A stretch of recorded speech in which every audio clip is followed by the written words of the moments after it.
ವಾಟ್ಸಪ್ಗೆ good bye. ಇಲ್ಲಿವರೆಗೆ ಚಾಟಿಂಗ್ ಸೇವೆ ನೀಡಿದ್ದಕ್ಕೆ ಧನ್ಯವಾದ.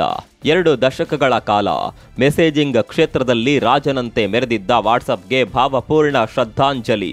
ಅರೆ, ಭಾರತದಲ್ಲಿ ವಾಟ್ಸಪ್ ಬ್ಯಾನ್ ಆಗಿ ಬಿಡ್ತಾ? ಯಾಕೆ ಈ ರೀತಿಯೆಲ್ಲ ಹೇಳ್ತಾ ಇದ್ದೀರಿ ಅಂತ ಕೇಳಿದ್ರೆ ಉತ್ತರ, ಭಾರತದಲ್ಲಿ ವಾಟ್ಸ್ಆ್ಯಪ್ ಬ್ಯಾನ್ ಆಗಿಲ್ಲ, ಬದಲಾಗಿ ಬೈಕಾಟ್ ಆಗೋದು ಗ್ಯಾರಂಟಿ.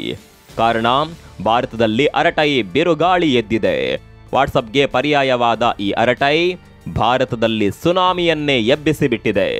ಅರಟೈ ಸುನಾಮಿಗೆ ಟೆಕ್ ಲೋಕದ ದೈತ್ಯ ಅಂತ ಕರೆಯಲ್ಪಡುವ ಚಾಟಿಂಗ್ ಕ್ಷೇತ್ರದ ದಿಗ್ಗಜ ವಾಟ್ಸಪ್ ಕೊಚ್ಚಿಕೊಂಡು ಹೋಗುವ ಲಕ್ಷಣಗಳು ಕಾಣಿಸ್ತಾ ಇದೆ. ಅಮೆರಿಕ ತೋರಿದ ದುರ್ಬುದ್ಧಿಗೆ ಭಾರತೀಯರು ಸೇಡು ತೀರಿಸೋದಕ್ಕೆ ಶುರು ಮಾಡಿಬಿಟ್ಟಿದ್ದಾರೆ. ಆ್ಯಪ್ ಸ್ಟೋರ್ ಹಾಗೂ ಗೂಗಲ್ ಪ್ಲೇಸ್ಟೋರ್ನಲ್ಲಿ ಅರಟೈ ಆ್ಯಪ್ ರಾಕೆಟ್ ವೇಗದಲ್ಲಿ ಡೌನ್ಲೋಡ್ ಆಗ್ತಾ ಇದೆ. 1000 ಸಂಖ್ಯೆಯಲ್ಲಿ ಡೌನ್ಲೋಡ್ ಆಗ್ತಾ ಇದ್ದ ಈ ಆ್ಯಪ್ ಈಗ ಲಕ್ಷ ಸಂಖ್ಯೆಯಲ್ಲಿ ಡೌನ್ಲೋಡ್ ಆಗ್ತಾ ಇದೆ.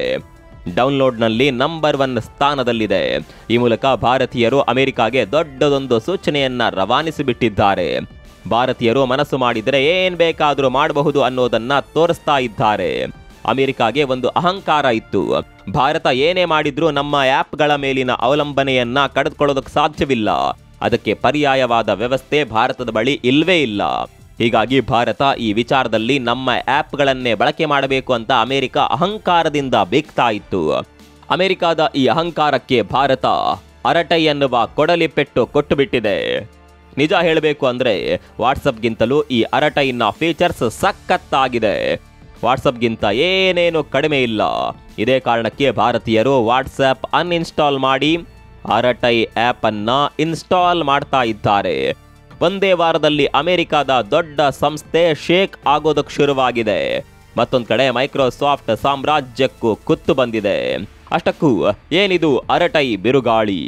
ಈ ಆ್ಯಪ್ ಭಾರತದಲ್ಲಿ ವಾಟ್ಸಪ್ ಅನ್ನ ರಿಪ್ಲೇಸ್ ಮಾಡಿಬಿಡುತ್ತಾ? ಅಷ್ಟಕ್ಕೂ ಈ ಅರಟೈ ಅಂದ್ರೆ ಏನು ಎಲ್ಲವನ್ನ ಡೀಟೇಲ್ ಆಗಿ ತೋರಿಸ್ತೀವಿ ನೋಡಿ.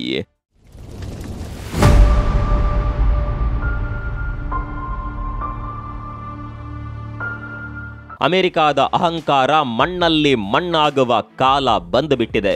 ಕಳೆದೊಂದು ಶತಮಾನದಿಂದ ಜಾಗತಿಕ ಲೋಕದ ರಾಜಪಟ್ಟದಲ್ಲಿ ಕುಳಿತುಕೊಂಡು ಇಡೀ ಜಗತ್ತಿನ ಮೇಲೆ ತನ್ನ ದರ್ಪ ತೋರುತ್ತಿದ್ದ ಅಮೆರಿಕ ಅನ್ನುವ ಮದವೇರಿದ ಆನೆಯನ್ನ ಈಗ ಕಟ್ಟಿ ಹಾಕುವ ಸಮಯ ಬಂದಿದೆ. ಈ ಪ್ರಪಂಚದಲ್ಲಿ ಯಾರಿಂದಲೂ ನಮ್ಮನ್ನ ಟಚ್ ಮಾಡೋದಕ್ಕೆ ಸಾಧ್ಯವಿಲ್ಲ ಅಂತ ಬೀಗುತ್ತಿದ್ದ ಅಮೆರಿಕಾಗೆ ಈಗ ಭಾರತ ತನ್ನ ವಿಶ್ವರೂಪವನ್ನ ತೋರಿಸ್ತಾ ಇದೆ. ಟ್ಯಾಕ್ಸ್ ಅಸ್ತ್ರಕ್ಕೆ ಬಗ್ಗದ ಭಾರತ ಈಗ ಸ್ವದೇಶಿ ಅಸ್ತ್ರದ ಮೂಲಕ ಅಮೆರಿಕದ ದೈತ್ಯ ಸಂಸ್ಥೆಗೆ ಬೆಂಕಿ ಇಡೋದಕ್ಕೆ ಮುಂದಾಗಿದೆ. ಭಾರತ ಅಮೆರಿಕದ ವಿರುದ್ಧ ಡಿಜಿಟಲ್ ಸಮರ ಸಾರಿಬಿಟ್ಟಿದೆ. ಈ ಡಿಜಿಟಲ್ ಸಮರದಲ್ಲಿ ಭಾರತದ ಪ್ರತಿಯೊಬ್ಬ ನಾಗರಿಕನೂ ಕೂಡ ಸೈನಿಕನಂತೆ ಶಸ್ತ್ರ ತೊಟ್ಟು ನಿಂತಿದ್ದಾರೆ. ನಿಮ್ಮ ದರ್ಪ ನಮ್ಮ ಜೊತೆ ತೋರಿಸಬೇಡಿ ಅನ್ನುವ ಶಂಖನಾದ ಮೊಳಗಿದೆ. ಭಾರತ ಸಾರಿರುವ ಈ ಡಿಜಿಟಲ್ ಸಮರಕ್ಕೆ ಅಮೆರಿಕ ಅನ್ನುವ ಪರಮ ಅಹಂಕಾರಿ ದೇಶದ ಬುಡ ಅಲ್ಲಾಡೋದಕ್ಕೆ ಶುರುವಾಗಿದೆ. ಅಮೆರಿಕದ ಅಂತ್ಯದ ಆರಂಭವಾಗಿದೆ. ಇದಕ್ಕೆ ಅಡಿಪಾಯ ಹಾಕಿದ್ದು ಅರಟೈ ಅನ್ನುವ ಆ್ಯಪ್. ಭಾರತ ಆ್ಯಪ್ಗಳ ವಿಚಾರದಲ್ಲಿ ಅಮೆರಿಕವನ್ನ ಎಷ್ಟೆಲ್ಲ ಅವಲಂಬಿಸಿದೆ ಅನ್ನುವ ಬಗ್ಗೆ ಈ ಹಿಂದೆ ಹಲವು ವಿಡಿಯೋಗಳಲ್ಲಿ ಹೇಳಿದ್ದೇವೆ. ನಾವಿವತ್ತು ದಿನನಿತ್ಯ ಬಳಸುವ ಎಲ್ಲ ಆ್ಯಪ್ಗಳು ಕೂಡ ಅಮೆರಿಕದ್ದೇ. ನಾವು ಬೆಳಗ್ಗೆದ್ದು ಗುಡ್ ಮಾರ್ನಿಂಗ್ ಕಳಿಸುವ ವಾಟ್ಸಪ್ನಿಂದ ಹಿಡಿದು ಸಂಜೆವರೆಗಿನ ದಿನಚರಿಯನ್ನ ಫೇಸ್ಬುಕ್ಗೆ ಅಪ್ಲೋಡ್ ಮಾಡುವವರೆಗೂ, ಚಂದದ ಫೋಟೋ ಕ್ಲಿಕ್ ಮಾಡಿ ಇನ್ಸ್ಟಾಗ್ರಾಮ್ನಲ್ಲಿ ಪೋಸ್ಟ್ ಮಾಡೋದರಿಂದ ಹಿಡಿದು ದಿನನಿತ್ಯದ ಆಗುಹೋಗುಗಳನ್ನು ಯೂಟ್ಯೂಬ್ನಲ್ಲಿ ನೋಡುವವರೆಗೂ, ಗೂಗಲ್ನಿಂದ ಹಿಡಿದು ಮೈಕ್ರೋಸಾಫ್ಟ್ನವರೆಗೂ ಎಲ್ಲವೂ ಕೂಡ ಅಮೆರಿಕದ್ದೇ. ಭಾರತ ಬೇರೆಲ್ಲ ವಿಚಾರದಲ್ಲಿ ಅಮೆರಿಕದ ವಿರುದ್ಧ ನಿಂತು ಬಿಡಬಹುದು, ಆದರೆ ಈ ಆ್ಯಪ್ಗಳ ವಿರುದ್ಧ ನಿಲ್ಲೋದಕ್ಕೆ ಸಾಧ್ಯವೇ ಇಲ್ಲ ಅಂತ ಜಗತ್ತು ಹೇಳ್ತಾ ಇತ್ತು. ಕಾರಣ, ಭಾರತೀಯರು ಈ ಆ್ಯಪ್ಗಳಿಗೆ ಅಷ್ಟು ಅಡಿಕ್ಟ್ ಆಗಿದ್ರು ಅನ್ನೋದಕ್ಕಿಂತ ಭಾರತದಲ್ಲಿ ಇದಕ್ಕೆ ಪರ್ಯಾಯ ವ್ಯವಸ್ಥೆಗಳಿರಲಿಲ್ಲ. ಇದನ್ನೇ ಅಡ್ವಾಂಟೇಜ್ ಆಗಿ ತೆಗೆದುಕೊಂಡ ಅಮೆರಿಕದ ಆ್ಯಪ್ಗಳು ಭಾರತದಲ್ಲಿ ತನ್ನ ಸಾಮ್ರಾಜ್ಯವನ್ನೇ ಸೃಷ್ಟಿ ಮಾಡಿಬಿಟ್ಟವು. ನಿಜ ಹೇಳಬೇಕು ಅಂದರೆ ಈ ಆ್ಯಪ್ಗಳಿಗೆ ಜಗತ್ತಿನಲ್ಲೇ ಅತಿ ಹೆಚ್ಚು ಬಳಕೆದಾರರು ಇರೋದು ಭಾರತದಲ್ಲೇ. ಭಾರತವೇ ಅಮೆರಿಕದ ಆ್ಯಪ್ಗಳಿಗೆ ದೊಡ್ಡ ಮಾರ್ಕೆಟ್. ಒಂದು ವೇಳೆ ಚೀನಾದ ರೀತಿಯಲ್ಲೇ ಭಾರತೀಯರು ಕೂಡ ಪರ್ಯಾಯ ಆ್ಯಪ್ಗಳನ್ನು ರೆಡಿ ಮಾಡಿದ್ರೆ ಏನ್ ಕತೆ ಅನ್ನುವ ಆ್ಯಂಗಲ್ನಲ್ಲಿ ಅಮೆರಿಕ ಯೋಚನೆ ಮಾಡಲೇ ಇಲ್ಲ. ಅವರಿಗೆ ಭಾರತ ಆ ರೀತಿ ಮಾಡೋದಕ್ಕೆ ಸಾಧ್ಯವೇ ಇಲ್ಲ ಅನ್ನುವ ಓವರ್ ಕಾನ್ಫಿಡೆನ್ಸ್ ಇತ್ತು. ಅಮೆರಿಕದ ಈ ಓವರ್ ಕಾನ್ಫಿಡೆನ್ಸ್ ಅನ್ನ ಭಾರತೀಯರು ಸುಟ್ಟು ಭಸ್ಮ ಮಾಡಿದ್ದಾರೆ. ಅಮೆರಿಕದ ಆ್ಯಪ್ ಸಾಮ್ರಾಜ್ಯಕ್ಕೆ ಮೊದಲ ಹೊಡೆತ ಅನ್ನುವ ಹಾಗೆ ಅರಟೈ ಆರ್ಭಟ ಶುರುವಾಗಿದೆ. ನಾವು ಮೊದಲೇ ಹೇಳಿದಂತೆ ಇದು ವಾಟ್ಸಪ್ಗೆ ಪರ್ಯಾಯವಾದ ಆ್ಯಪ್. ವಾಟ್ಸಪ್ನಲ್ಲಿ ಏನೆಲ್ಲ ಫೀಚರ್ಗಳಿದೆಯೋ ಅದೆಲ್ಲವೂ ಈ ಆ್ಯಪ್ನಲ್ಲಿದೆ. ಭಾರತದಲ್ಲಿ ಅರಟೈ ಸುನಾಮಿಯೇ ಎದ್ದು ಬಿಟ್ಟಿದೆ. ಜನ ಮುಗಿಬಿದ್ದು ಈ ಆ್ಯಪನ್ನು ಡೌನ್ಲೋಡ್ ಮಾಡ್ತಾ ಇದ್ದಾರೆ. ಹೀಗಾಗಿ ಡೌನ್ಲೋಡ್ ವಿಚಾರದಲ್ಲಿ ಈ ಆ್ಯಪ್ ನಂಬರ್ 1 ಸ್ಥಾನದಲ್ಲಿದೆ. ಜನಸಂಖ್ಯೆ ಹೆಚ್ಚಳವಾದರೆ ಸಮಸ್ಯೆ ಆಗುತ್ತೆ ಅನ್ನೋದನ್ನು ನೀವೆಲ್ಲ ಪಾಠ ಪುಸ್ತಕದಲ್ಲಿ ಓದಿರಬಹುದು. ಆದರೆ ಭಾರತ ಇದೇ ಜನಸಂಖ್ಯೆಯನ್ನು ಪವರ್ ಆಗಿ ಬಳಕೆ ಮಾಡ್ತಾ ಇದೆ. ಜಗತ್ತಿನಲ್ಲಿ ಯಾವ ದೇಶದ ಬಳಿಯೂ ಇರದ ಸಂಪತ್ತು ಭಾರತದ ಬಳಿ ಇದೆ, ಅದೇ ಜನಸಂಖ್ಯೆಯನ್ನು ಸರಿಯಾದ ರೀತಿಯಲ್ಲಿ ಬಳಕೆ ಮಾಡಿದರೆ ಭಾರತವನ್ನು ಯಾರಿಂದಲೂ ಟಚ್ ಮಾಡೋದಕ್ಕೆ ಸಾಧ್ಯವಿಲ್ಲ. ಇಂಟ್ರೆಸ್ಟಿಂಗ್ ಸಂಗತಿ ಏನು ಗೊತ್ತಾ, ಜಗತ್ತಿನಲ್ಲಿ ಅತಿ ಹೆಚ್ಚು ವಾಟ್ಸಾಪ್ ಬಳಕೆದಾರರು ಇರೋದು ಕೂಡ ಭಾರತದಲ್ಲೇ. ಭಾರತದಲ್ಲಿ ಬರೋಬ್ಬರಿ 85 ಕೋಟಿ ಜನ ವಾಟ್ಸಪ್ಪನ್ನು ಬಳಕೆ ಮಾಡ್ತಾರೆ. ಯಾವ ಅಮೆರಿಕ ಈ ಆ್ಯಪನ್ನು ರೆಡಿ ಮಾಡಿದ್ಯಲ್ಲ, ಆ ದೇಶದ ಜನಸಂಖ್ಯೆ ಕೂಡ ಇಷ್ಟಿಲ್ಲ.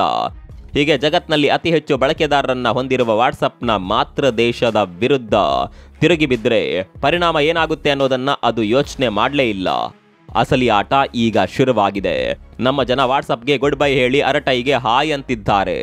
ಲಕ್ಷ ಜನ ಅರಟೈ ಆ್ಯಪನ್ನು ಡೌನ್ಲೋಡ್ ಮಾಡ್ತಾ ಇದ್ದಾರೆ. ಅಮೆರಿಕ ಒಂದು ಮಾತನ್ನು ಚೆನ್ನಾಗಿ ಅರ್ಥಕೊಳ್ಬೇಕು. ಅಮೆರಿಕದಿಂದ ಭಾರತ ಇದೆ ಅನ್ನೋದನ್ನು ಬಿಟ್ಟು ಭಾರತದಿಂದ ಅಮೆರಿಕ ಇದೆ. ಭಾರತ ಇಲ್ಲ ಅಂದರೆ ಅಮೆರಿಕ ಏನೇನೂ ಇಲ್ಲ.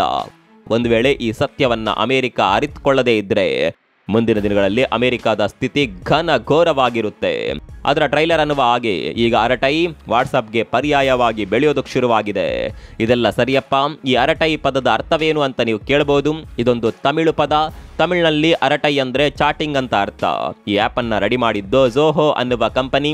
ಈ ಕಂಪನಿಯ ಬಗ್ಗೆ ನಾವು ಈ ಹಿಂದೆಯೇ ಡೀಟೇಲ್ ಆದ ವಿಡಿಯೋ ಮಾಡಿದ್ವಿ. ಈ ಝೋಹೋದಲ್ಲಿ ಮೈಕ್ರೋಸಾಫ್ಟ್ಗೆ ಪರ್ಯಾಯವಾದ ಎಲ್ಲವೂ ಇದೆ. ಗೂಗಲ್ಗೆ ಕೂಡ ಪರ್ಯಾಯ ವ್ಯವಸ್ಥೆಗಳು ಇದರಲ್ಲಿದೆ. ಮೇಲ್ ಮಾಡಬಹುದು, PPT ಮಾಡಬಹುದು, ಮೀಟಿಂಗ್ ಮಾಡಬಹುದು, ಡ್ರೈವ್ ಇದೆ, ಕ್ರೋಮ್ ರೀತಿಯ ಬ್ರೌಸರ್ ಇದೆ. ಹೀಗೆ ಎಲ್ಲ ಪರ್ಯಾಯ ವ್ಯವಸ್ಥೆಗಳು ಇದರಲ್ಲಿದೆ. ಸರ್ಕಾರವೇ ಇದನ್ನು ಈಗ ಪೂರ್ಣ ಪ್ರಮಾಣದಲ್ಲಿ ಬಳಕೆ ಮಾಡೋದಕ್ಕೆ ಶುರು ಮಾಡಿದೆ. ಇದೇ ಝೋಹೋ ಕಂಪನಿ ವಾಟ್ಸಪ್ಗೆ ಪರ್ಯಾಯವಾದ ಅರಟೈ ಆ್ಯಪನ್ನು ರೆಡಿ ಮಾಡಿದ್ದು. ನಾವು ಆರಂಭದಲ್ಲೇ ಹೇಳಿದಂತೆ ವಾಟ್ಸಪ್ನಲ್ಲಿ ನಾವು ಏನೆಲ್ಲ ಮಾಡಬಹುದು ಅದೆಲ್ಲವನ್ನ ಈ ಆ್ಯಪ್ನಲ್ಲಿ ಕೂಡ ಮಾಡಬಹುದು. ಸ್ಟೇಟಸ್ ಹಾಕಬಹುದು, ಲೊಕೇಶನ್ ಕಳಿಸಬಹುದು, ವಿಡಿಯೋ ಕಾಲ್ ಮಾಡಬಹುದು. ಹಾಗಂತ ಈ ಆ್ಯಪ್ ಈಗ ರೆಡಿಯಾಗಿದ್ದು ಅಂತ ಅಂದುಕೊಳ್ಳಬೇಡಿ. ಈ ಆ್ಯಪ್ ರೆಡಿಯಾಗಿ ಹಲವು ವರ್ಷಗಳೇ ಆಗಿದೆ. ನಮ್ಮವರಿಗೆ ಏನಾದರೂ ಅವಮಾನ ಆದರೆ ಮಾತ್ರ ಎಚ್ಚೆತ್ತುಕೊಳ್ಳೋದು. ಈಗ ಅಮೆರಿಕ ಭಾರತದ ಮೇಲೆ ತೆರಿಗೆ ಅಸ್ತ್ರವನ್ನ ಪ್ರಯೋಗ ಮಾಡ್ತಾ ಇದ್ದಂತೆ ಭಾರತೀಯರು ಎಚ್ಚೆತ್ತುಕೊಂಡಿದ್ದಾರೆ. ಅಮೆರಿಕದ ಅವಲಂಬನೆಯಿಂದ ಸಂಪೂರ್ಣವಾಗಿ ಹೊರಬರೋದಕ್ಕೆ ಭಾರತೀಯರೇ ಡಿಸೈಡ್ ಮಾಡಿದ್ದಾರೆ. ನಿಜ ಹೇಳಬೇಕು ಅಂದರೆ ಅಮೆರಿಕ ಇವತ್ತು ಇಷ್ಟೆಲ್ಲ ಮುಂದುವರೆದಿದೆ ಅಂದರೆ ಅದರಲ್ಲಿ ಭಾರತೀಯರ ಕೊಡುಗೆ ತುಂಬಾನೇ ಇದೆ. ಭಾರತೀಯರೇ ಅಮೆರಿಕದ ಬ್ರೈನ್ ಅಂದರೆ ತಪ್ಪಾಗೋದಿಲ್ಲ. ಆದರೆ ಈ ಬ್ರೈನ್ ಇಲ್ಲದ ಅಧ್ಯಕ್ಷ ತನ್ನ ದೇಶದಿಂದಲೇ ಹೊರಹಾಕೋದಕ್ಕೆ ನಿರ್ಧಾರ ಮಾಡಿದ್ದಾನೆ.